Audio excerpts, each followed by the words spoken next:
Hello friends, on my this YouTube channel, friends, we are enjoying all the videos regarding first year and second year compulsory and optional English as well as third year optional English.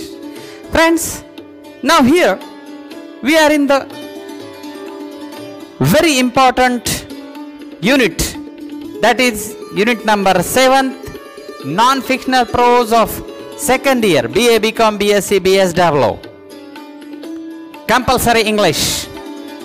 Unit number 7, non-fictional prose, which is contain two very important units, that is A, to youth, and B, the quest for happiness.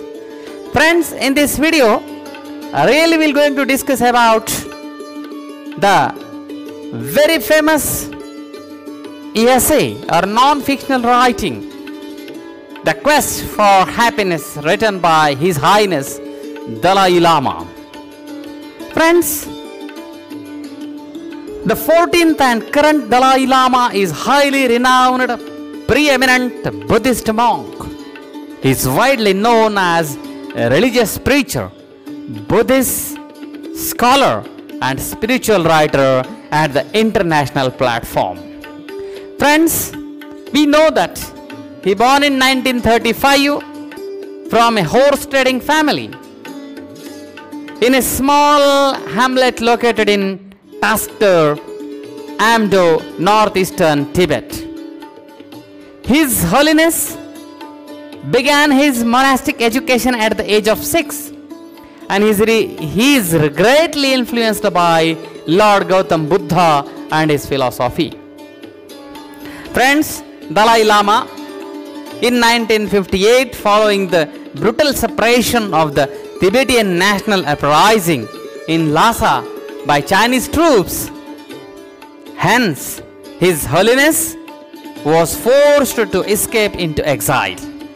Since then, he has been living in MacLeod Ganj, which is in suburb of Dharamsala in Kangra district of Himachal Pradesh, northern India. It means, friends, Dalai Lama is living in India, in Himachal Pradesh.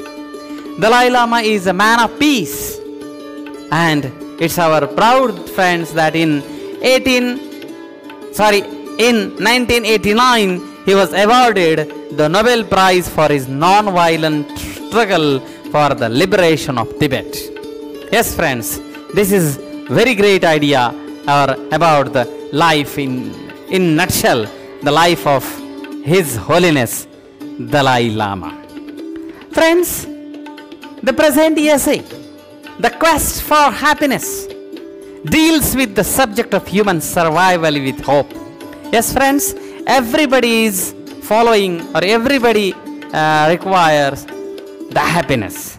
And here, he very fundamentally has given some very great ideas towards pursuit of happiness and the avoidance of suffering. Dalai Lama has focused light on wealth or prosperity, health and friendship or compassion. And he makes it clear that his essay rests on the secular context, which is beyond religious teaching. Yes, friends, happiness is not belongs to any religion, any caste and any creed and any color. Everybody requires happiness. Hence, this quest for happiness is not belonging to any color, creed, caste or religion or country, but it is the need of human being in day-to-day life. The essay also highlights about the secular ethics about day-to-day life. So let's see the essay, The Quest for Happiness of Dalai Lama. Friends, in essay, Dalai Lama has explored some important real sources of happiness. He removes the general assumptions of happiness from his self-experience. Yes, friends, we are searching happiness in goods, in money, in clothes, or all these material things.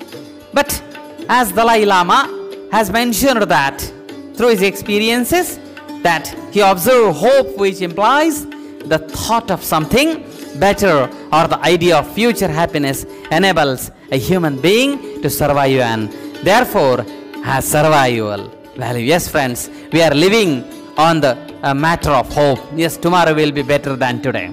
But friends, in expecting or in waiting of such hope, we are losing the beautiful happiness of present. Hence, he states that human beings always pursue happiness and try to avoid suffering. With this assumption, he identifies the general sources of happiness considered by people such as, yes friends, such as wealth, health, friendship, but very clearly declare that he is talking about the simple joy or happiness in the everyday sense and not in religion or in any ultimate happiness. He makes a distinction between human happiness and the happiness of an animal that is restricted to the satisfaction of sensory appetite. Yes friends, our sensory appetites, we are giving very importance to these sensors, but all these sensor happiness is only for a time being.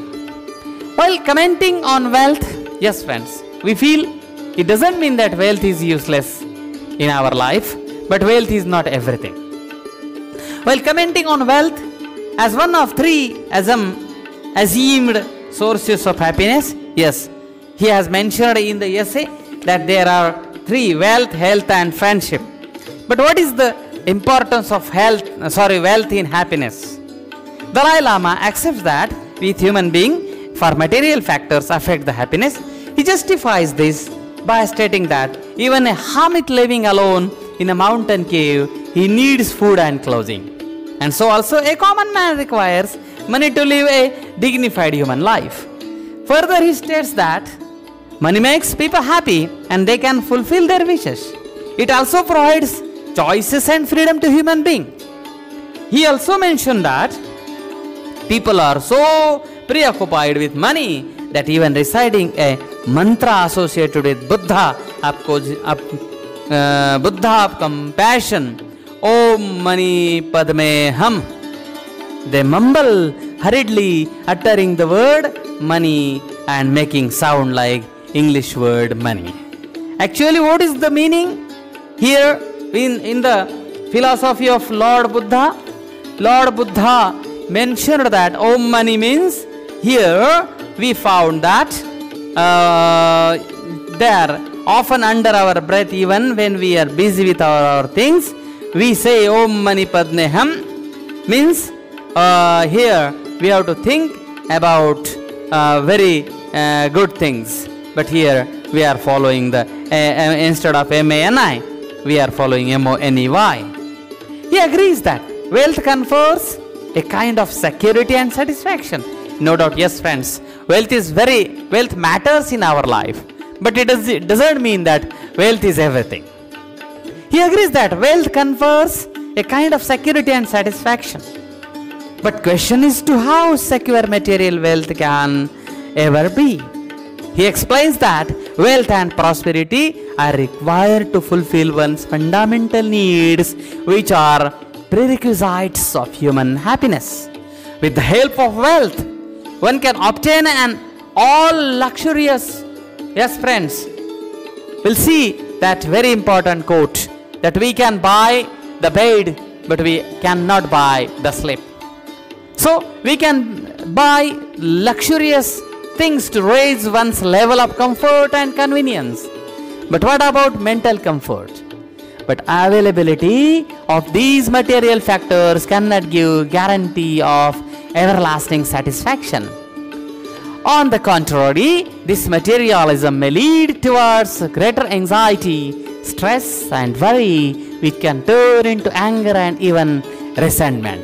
Yes friends, this idea came before us that money or wealth is no doubt very useful for fundamental needs, but it doesn't mean that wealth is responsible for create happiness or create satisfaction in our minds. So we have to feel happiness. In recent research, as Dalai Lama has mentioned, some psychology or social sciences suggested that material acquisitions only bring mental flourishing. both disciplines have found that excitement of new purchases remains only for a while. Yes, friends. You know, all these material things are giving happiness for a time being. Suppose we purchase a mobile today of 20,000, and again after 5 hours or after 1 day, there is one more version, more advanced version of that mobile. It means yesterday's purchasing is today useless. So all these material things are also for a time being. So as we found in social sciences or psychology, we found that Dalai Lama has explained that it has a very short excitement.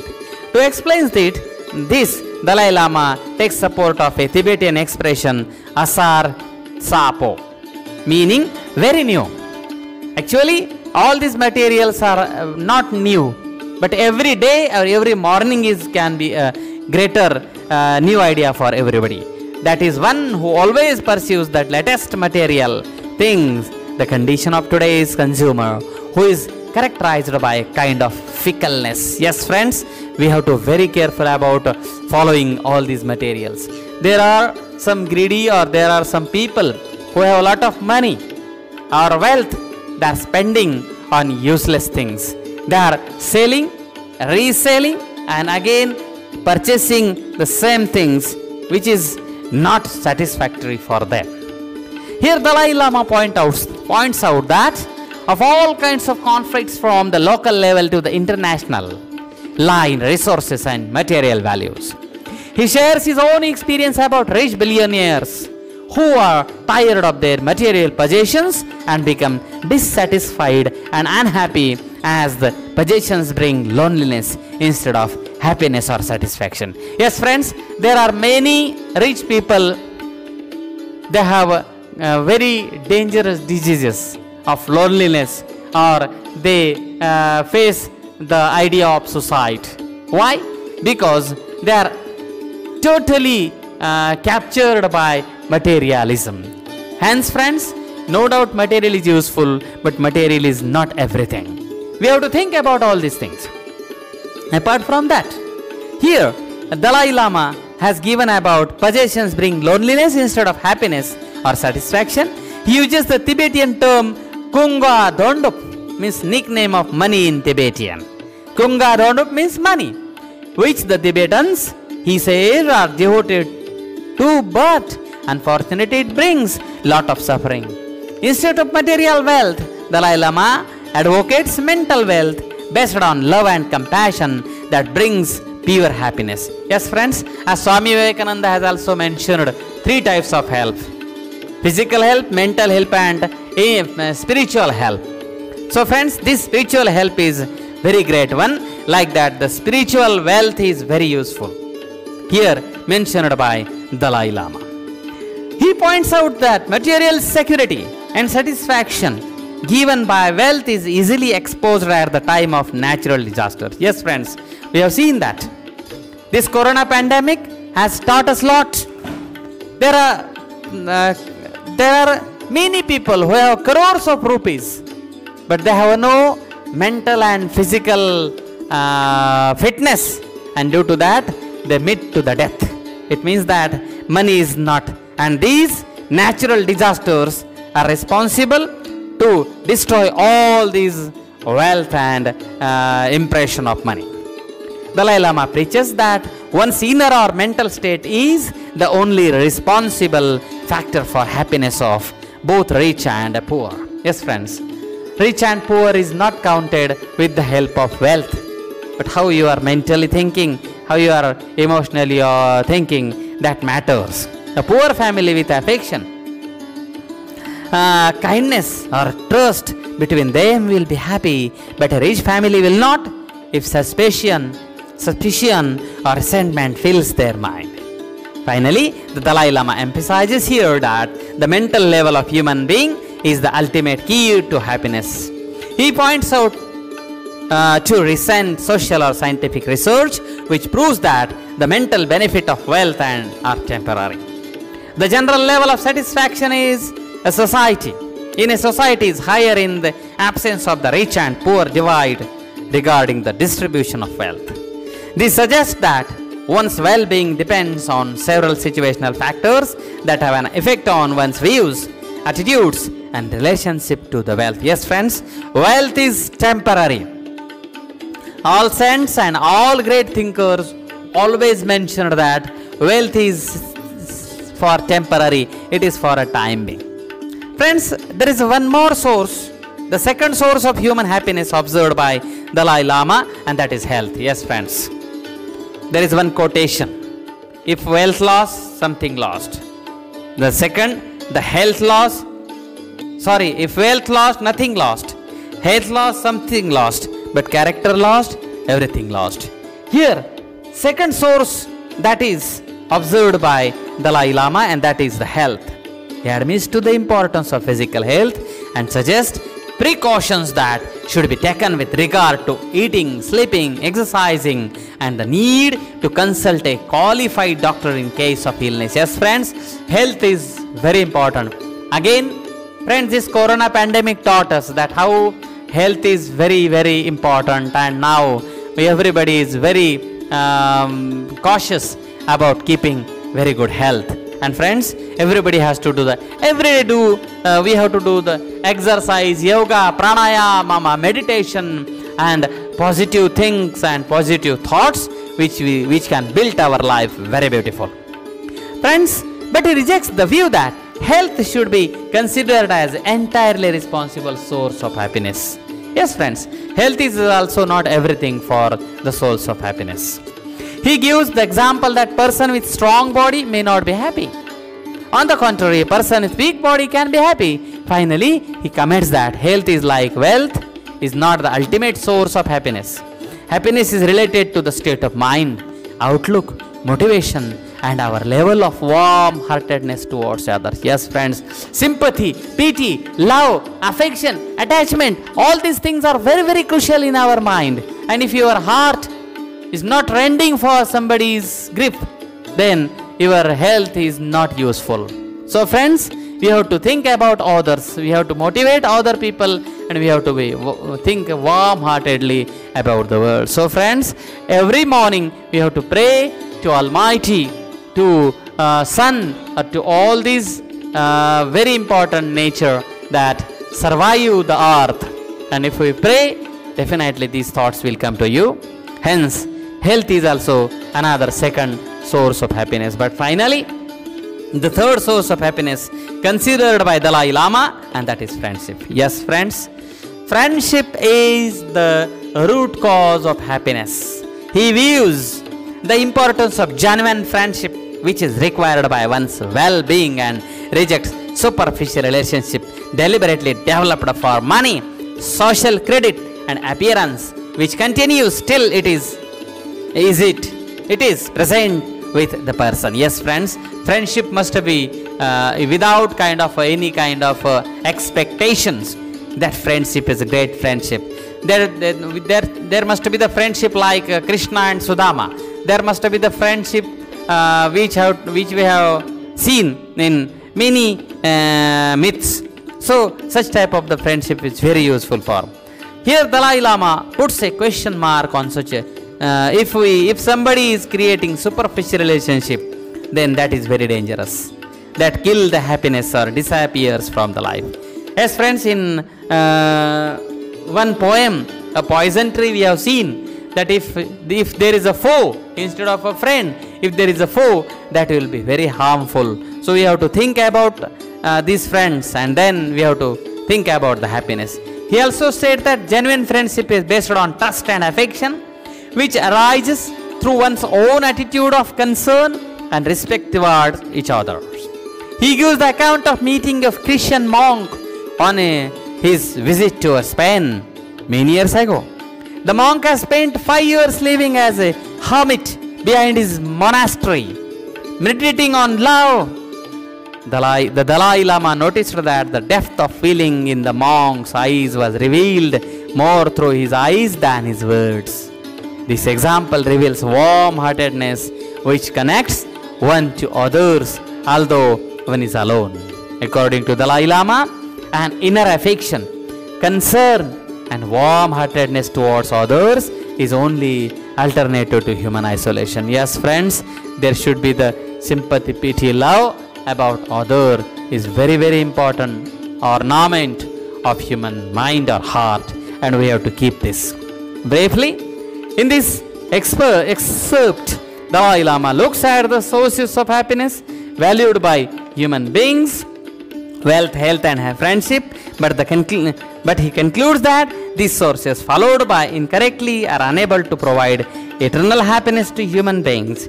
He exposes the futility and hollowness of these sources and shows that inner state of mind is the master key of human happiness. His teachings in this essay on happiness are really relevant to today's world. Friends, he concluded that I would remind such people. He has mentioned that warm-heartedness, and we have to be very sympathized. There must be the affection, there must be the love, attachment with every animal, not only with human being, but with every animal. We have to keep attachment. And if with the nature, with the animals, with surrounding, with earth, with the grief and pangs of everybody, these are the very important sources of happiness. And if we will successful to keep all these ideas in our heart, then definitely we will be always happy throughout the life. So friends, live with all these great ideas. No doubt wealth, health, and friendship is very important, but we have to feel or think very positive, happy, and with the love and affection. Really, you love the world will love you. Yes, friends, this is the great idea we have to keep in our mind, and hence we conclude this beautiful essay, The Quest for Happiness. Thank you, friends. Thank you one and all.